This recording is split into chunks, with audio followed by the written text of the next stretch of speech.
Ilang pulis at residente sa isang barangay sa Angeles City sa Pampanga nagkagirian sa isinagawang demolisyon. Tutukan sa report ni Russell Simorio.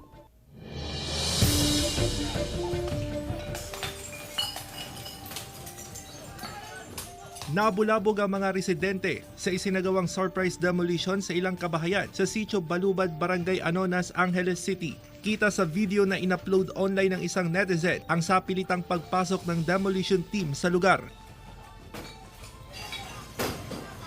Nauwi sa pisikalan ng demolisyon hanggang sa naghahagis na ng mga babasagin na bote ang mga residente para mapigilan ang demolition team. Ayon sa isa sa mga leader ng Homeowners at Farmers Association, 2 araw ng ganito ang sitwasyon sa kanilang lugar. Medyo na takot yung mga tao dahil nga po wala naman sa usapan na meron silang gigibayin bahay. Merong another deployment kanina na nagulat na lang din po yung mga tao na napalibutan na po ng mga SWAT saka ng mga demolition team na naman. Talagang nagre-resist yung mga residente ng Balubad. Habang binabaybay nila yung daanan, binabato sila ng mga residente ng Balubad. Hindi po kami kalaban, hindi namin sila sinasaktan. Maximum tolerance talaga from the very beginning. Ilang residente, kapulisan at miyembro ng demolition team ang sugatan dahil sa tensyon. Aabot sa 500 na tenants ang bilang ng mga pinapaalis sa 73 hektaryang lupa sa Sitio Balubad, Barangay Anonas matapos makansila